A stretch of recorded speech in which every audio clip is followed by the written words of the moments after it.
we are now recording. This is the Baltimore WordPress Meetup for January 22nd, and we are talking about PCI DSS 4.0 compliance.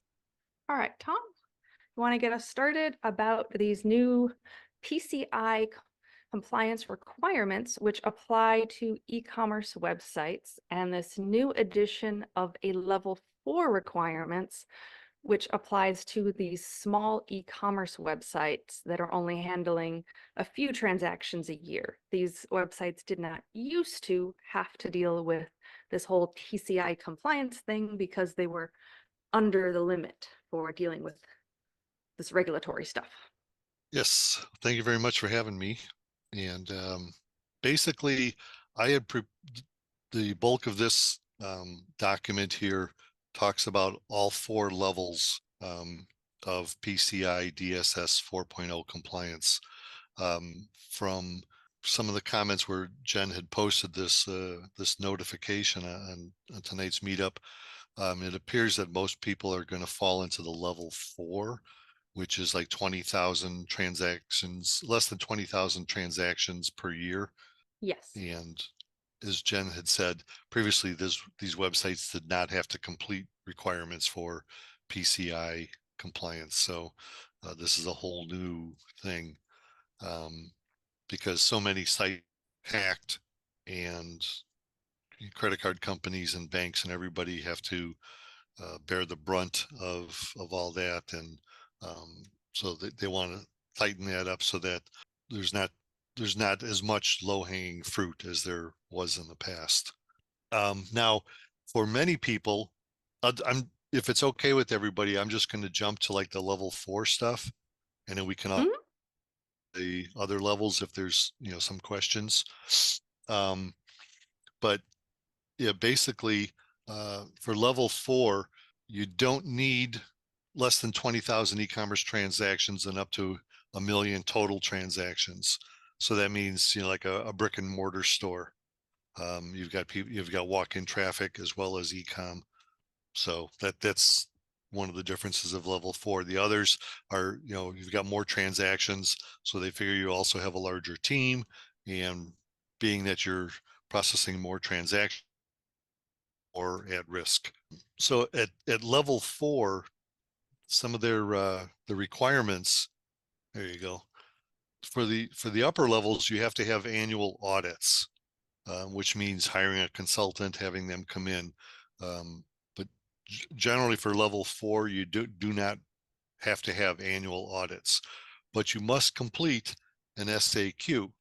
And it's a self-assessment questionnaire. We'll provide links. Yeah, there are links later in the document, Yeah. and also once you post this on your website, then the links will be there. Yeah. Okay.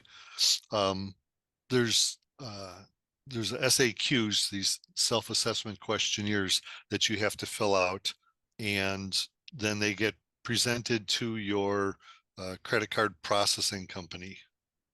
So if it's Stripe or Authorize, Square. Yeah, PayPal even. So because they need to know that you're complying with all the PCI requirements. Generally for level 4, what you need to look at is, hold on just a second, I'm scrolling down here. So you have to do the self-assessment, and they have different self-assessments depending on what type of merchant you are. So like the self-assessment questionnaire A, they say it's for merchants where approved third parties manage card data. So that's probably going to be the majority of e-com sites. But that also includes merchants who take orders and e-commerce. PCI SAQ-A cannot be used for merchants with face-to-face card operation. So they have a whole different level for that. So the PCI-EP, like Edward Paul, has they created that to meet the requirements applicable to e-commerce organizations.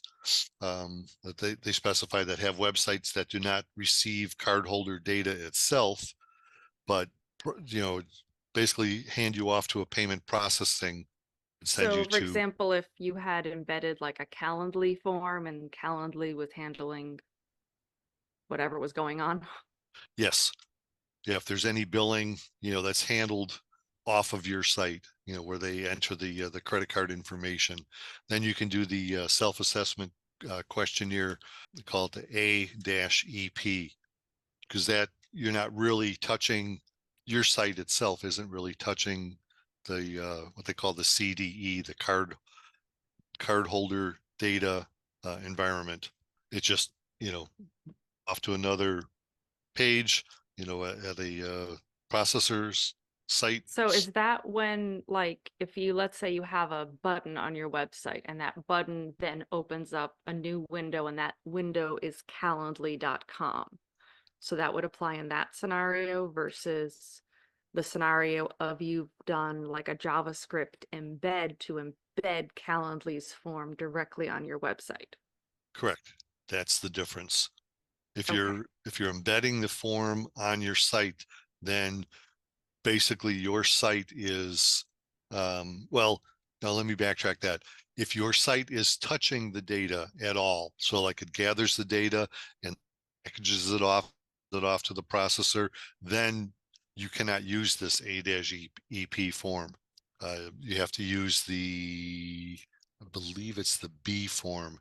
But most people that I've been speaking with about this say that their forms are set up, the payment processing is set up so it literally takes you to another page and people enter their data there. The approval is sent back to the website to approve the order, and off you go from there. Okay, so similar to like a lot of times when you pay with PayPal, you click, you've made a shopping cart on a website, you click pay with PayPal and it jumps you over to paypal.com and you actually complete things over there on paypal.com and then you get redirected back to whatever website you were on. Correct. Okay. Because so when it bounces you back to the ecom website, um, along with that is approval. Nothing else. There's no card data that's sent back to your site. Just, yep, you requested, somebody requested these funds be available for this transaction, and we're saying, so it's a Okay. lot less requirements on the ecom owner's site So than. that's like as opposed to, for example, let's say you have a WooCommerce site with authorized.net. The actual credit card form is right there on the checkout page on your site. And so they are typing in the information while on your URL, and then it processes through authorized.net. But everything from the user perspective, everything is sitting there on your website. Correct. So in that case, you are touching the data. It's this A-EP form. Okay. You have to use one of the other forms. Uh-oh. And I'm just getting notified that my internet connection is unstable, so I'm hoping I can. All right, we got our fingers crossed for you. Yeah, thanks. You A-EP, it says your company should only accept transactions through e-commerce, so no brick and mortar. The processing of all cardholder data other than the payment page must be done entirely by a third-party payment processor, PCI DSS. Your e-commerce website should not receive cardholder data, but should control how consumers or cardholder data is routed to a third-party payment processor. Yeah, the third-party processor obviously has to be certified, and all payment pages components must be provided to the consumer's browser from the vendor's website or a PCI service provider. And if you are receiving any payments over the phone, this part kind of threw me for a loop because everything else it's saying, strictly e-commerce, but take orders over the phone, but if you do, you have to write the cardholder data on paper. Get that? I mean, PCI compliance, and they want you to write cardholder data on a piece of paper, and somebody can't send you an email like, oh, here's my credit card information, just use this and process my order. No, they have to call you and you write it down on a piece of paper. I'm like, that's just I can't deal with that, but that's the way they Have worded so it. yeah, like, oh man, that's painful.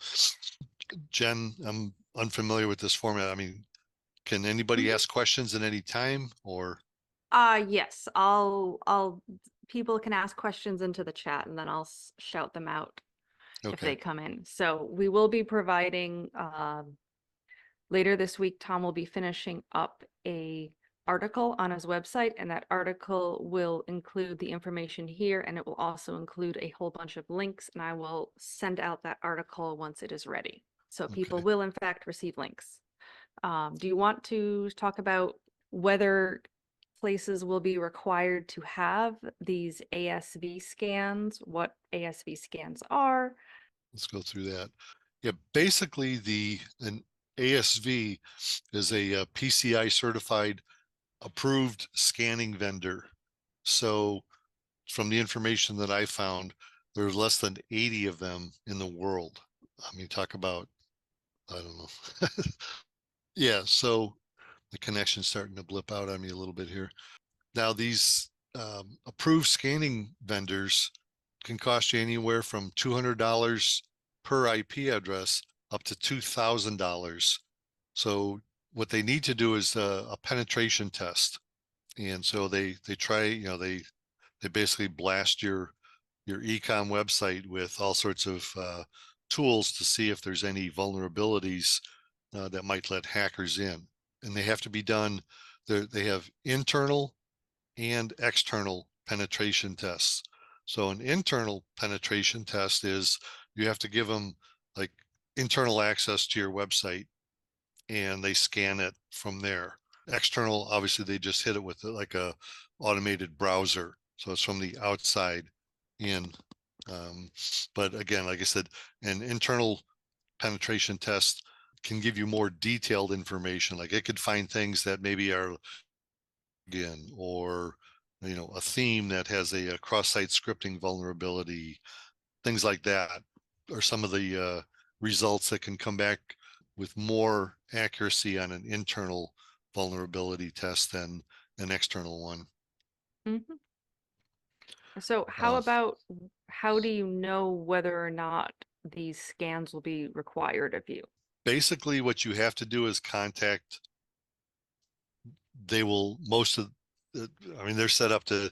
You say I need to call about getting compliant for PCI requirements, and they will have, they will see the volume that you've done over the past year, and they can tell you, you need a penetration test, or let's see, yeah, because I'm just looking for one section here, because when you fill out the self-assessment questionnaire, a lot of times you also have to provide it what they call an AOC, which attests, it's attestation of compliance, and that just states that all of your requirements have been met. So yeah, like I said, we've got links for all this that will be provided to you, but the level 4 category does not require annual audits. So, and the audit is typically part of the vulnerability assessment. So basically, people should contact their credit card provider service such as Stripe or Authorize and ask them if they need to do anything extra. Correct. And you may have more than one. Net and PayPal and type of payment processor, and so you have to check with all of them, because you may do like your lion's share of business through authorized net, but you also need to consider PayPal in there as well. So, and at some of the higher levels, I guess you'd call them lower levels, levels 1, 2, and 3, there's a lot you have to do. Like you have to document everything from the time someone comes to your website until someone, either abandons the cart or completes a transaction. And every step has to be documented. Every step has to be not just documented, but you need to assign a person who's going to be basically legally responsible to make sure that part of the compliance requirements is complete. So it gets really Painful? thanks. Sounds um, painful. We do yeah. have a question. Okay. So Lisa is asking, is there any web hosting vendor that is PCI testing or handling these ASV scans, or any specific web hosting plan or whatnot that would help you with your compliance? None that I know of. There's a lot of people that I reached out to because we work with a lot Mhm. of, and I was like, why don't you guys offer, some type of PC service? And they're like, A, they don't want to get involved in it. They're a web hosting company and they really don't want to get involved with it. And B, like the requirements, and I even looked at the requirements, and I would have to be certified in like 3 different security certifications and go through uh, lengthy PCI training in order to be a PCI consultant. I was like, Mhm. yeah, and yeah, you're looking literally like the CISSP security certifications. You're generally looking at about $5,000 to complete that. So So we have another question from Mike, and he's asking, why aren't the credit card processing companies notifying people? Why aren't they the ones proactively reaching out and telling us, hey, you need to do X, Y, Z? good question, Mike. And I'm sure at some point they will. Why they haven't yet is beyond me. But because a lot of these requirements have to be met by March 31st, but then there's like a whole other level that has to be met a The year next year. after that. Yeah. So yeah, I don't know why they haven't because I process credit cards on my site and I keep waiting. But now I do remember in years past that PayPal, they would reach out to me and like, hey, you have 90 days to be compliant with PCI Mhm. standards. And but for them, it was like a quick questionnaire, real quick. It wasn't anything like this SAQ, the self-assessment that they send you to now. It was relatively quick and painless, and you answered the questions, and then yeah, they're like, yeah, okay, you're PCI compliant. Well, that was before. Yeah, Before 4.0. right, yeah. So we do have the next question coming in again from Lisa. Is this SAQ process something that a small site owner can do on their own, or are they going to need to have assistance to do this? Typically, they write it so that you have to sit down and allocate some time. But yeah, they write it so that you can fill it out yourself. You may have some questions with your hosting provider, if you're using any security companies, WordFence or whatever the case might be. You may have questions for them to finish up the questionnaire. But for the most part, I suggest you get started on it now so that on March 30th you're not staying up till midnight trying to get it all filled in. Ah, sounds like taxes. Exactly. Yeah, yeah, And this anything is else, coming in right? right around tax time too. Right, yeah, right before tax time. Yeah, yeah. But yeah, like I said, the easiest because with the other levels, you have to assign roles and you have to contact third-party service providers. And like I said, there, in some cases, they said that there's like only like 80 of them in the world. So their prices are going to be high, but that's, again, that's for like the top levels. Now, some of the other requirements that they have almost buried in the PCI, this is kind of, some of the stuff has been part of PCI compliance for a while now. They just never really enforced it, but now they're talking more about enforcing it.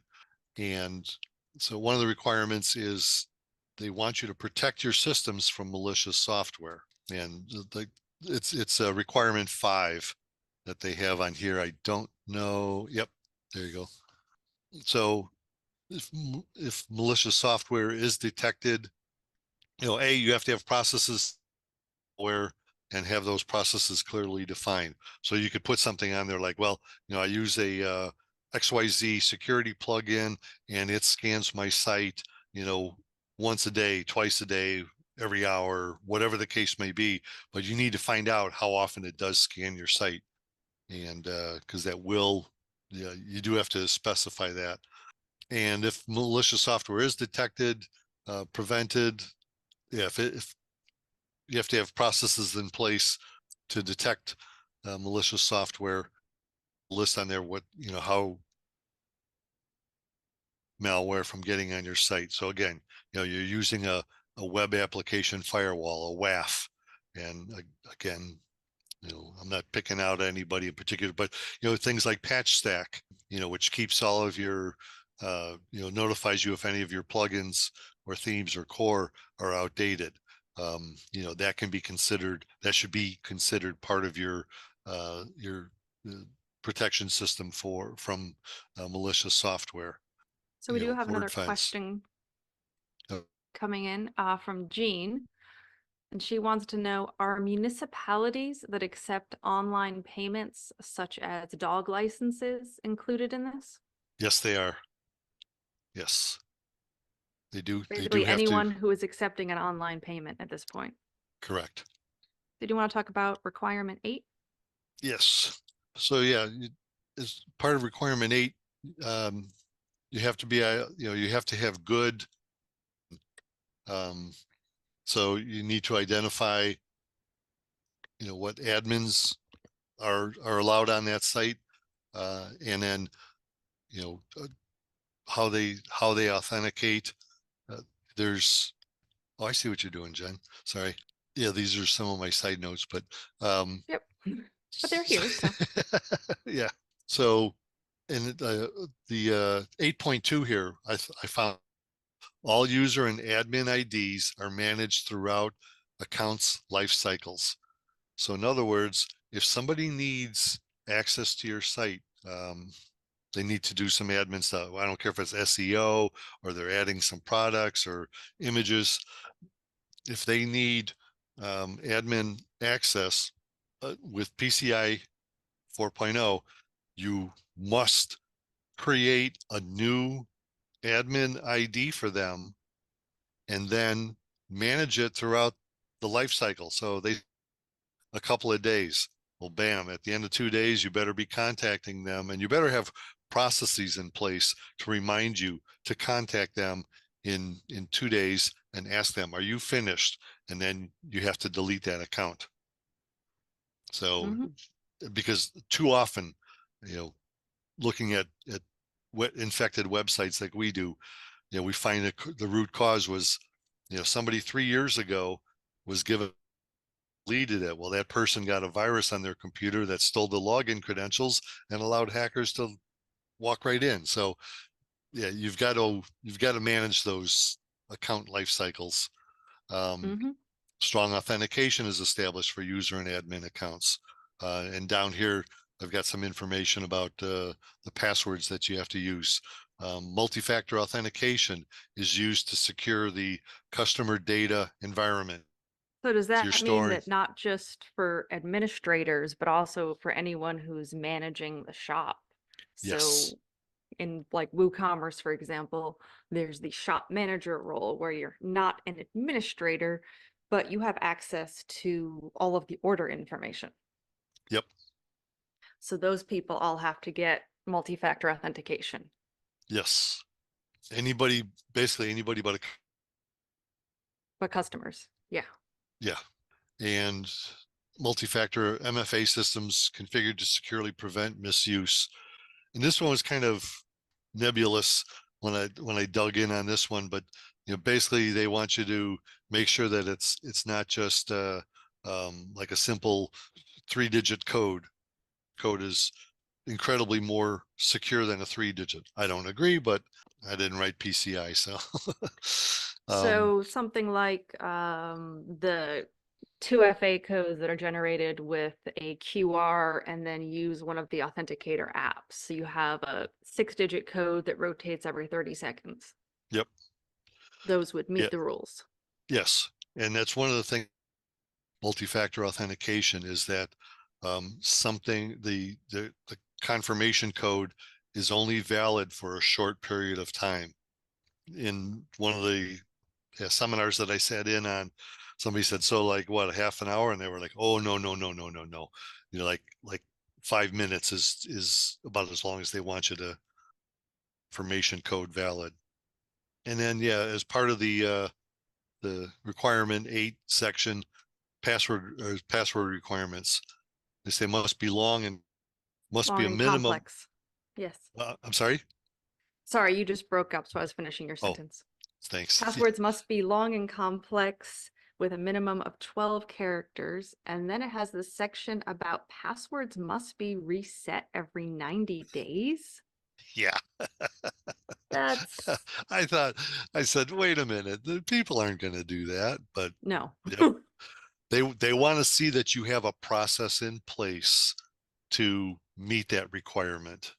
So and the guy emphasized you must meet that. It's not like, it's like I interpreted the way he said it in the seminar was that you don't have to change them every 90 days, but you better show a process in place to make that happen. Like, okay. And lockout, login attempts should be limited. And I found this, That's a I very standard one.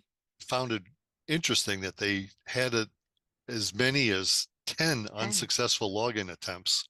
Like, I was looking at the 3, but they're like, nope, no, 10. You can have 10 failed login attempts, and then it should be locked out. And then, yeah, lock out the account for at least 30 minutes. Wow, that's, so something like fail to ban is a good solution right here. You can configure it. I might successful login attempts, but that's me. I'm paranoid. And I would also make it locked out for at least 4 hours, not just 30 minutes. Yes, after 10. So we have another question from Okay. Jackie. So this is regarding using PayPal.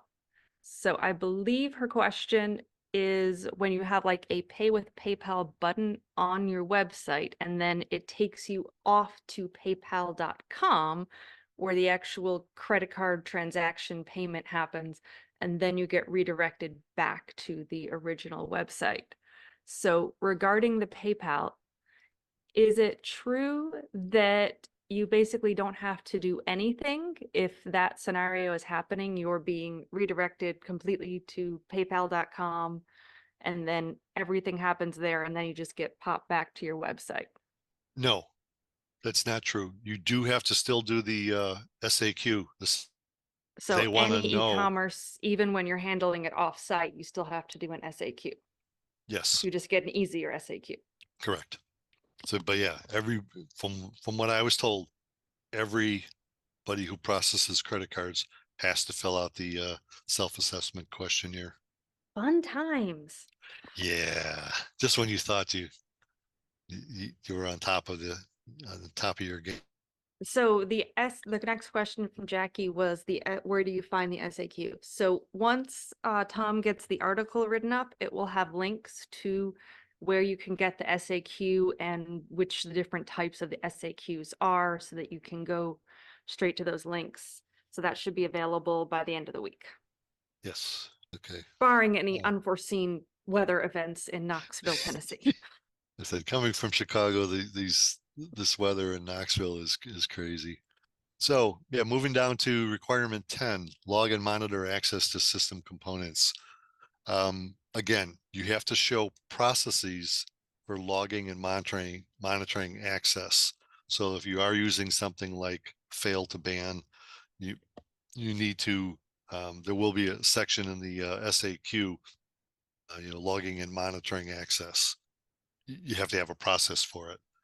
And then this is the part that my service really shines, is not just logging and monitoring access, but also the audit logs are used to support threat detection and forensic analysis. So part of PCI is assuming that it's just a matter of you being able to control how badly infected you get. Sorry, Tom, can you repeat that? You broke up Oh, there. yeah, PCI compliance, there's a certain level of assumption that your site will get hacked at some point. And they just want to make sure that you have processes and systems in place to limit the risk of credit card data. And then to be able to do analysis on that data, after the event has happened, that, the the logs for the website aren't deleted every 24 hours. Correct. Yeah. With And many of the shared hosting environments, I know that there are basically no logs past 24 hours. right. Accounts, was my internet.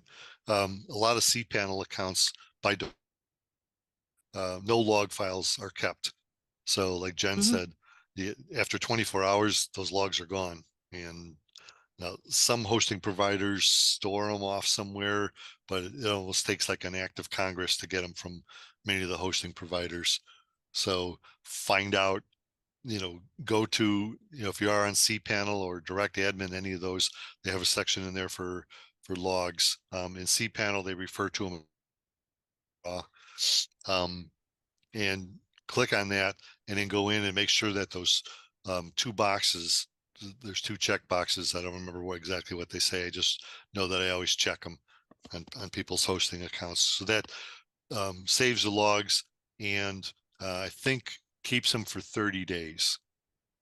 And you have to make sure that your all changes, which most of them are, you can't make a change to to the access logs, to the audit logs on your hosting account. You can download it and save it off on your local system and do whatever you want with the data, but you can't change the authorized logs.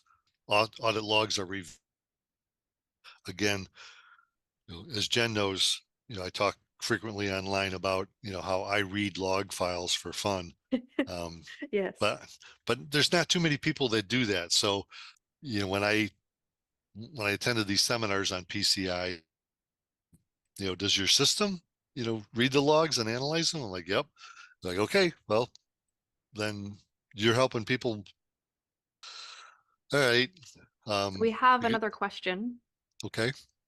And the question is from Lisa, and she's asking if it would be wise for site owners to go ahead and contact their payment processors, i.e. PayPal, and get the proper SAQ form from their payment processor based on Yes. how they are using their processor services. Yep. Yep. Now, this is quite a bit through PayPal, and I had a difficult time finding somebody specifically with PayPal to um, get the information. And they're like, well, you should know that. Like, I know, but I don't. So can you help me out? So anyway, but yeah, I would definitely start there and, ask them, not just for the SAQ, but what Sorry, else Tom, do you I broke need? up after the not just for the SAQ. Okay. Yeah. Not just for the SAQ, but contact them and ask them, what do I need to be compliant, PCI compliant by this March 31st deadline? They'll provide you with whatever you need to know. or hopefully. whatever you need to fill out, I should say. And then And Lisa was also asking, once you've been given the form from, for example, PayPal, once you've completed it, where do you give it back? Does PayPal provide you with a location to upload it, or are you just supposed to keep it for your records? no, the SAQ you will have to submit back to PayPal or any of you. So when you contact them, make sure to also ask where you should be sending that SAQ once you have completed it. Correct. All right. Now, some of these other things, audit log history is retained for future forensic analysis. I mean, some of these things, if you're, the best thing I could tell you is if you're on a server, a cloud, whoever, Hetzner, any of them, I encourage you to meet, like, especially this requirement 10, just sign up for our freebie, our freemium service. We watch all that stuff for you, and we also retain the logs on our servers. So, and we also notify you if a site is compromised. Won't tell you where the infection is, but we will notify you immediately that your site has been infected. And then at that point, you can sign up for our paid paid program, or you can use somebody else. It's up to you. But our big thing is, and our early detection, like we detect, I think I just lost it again.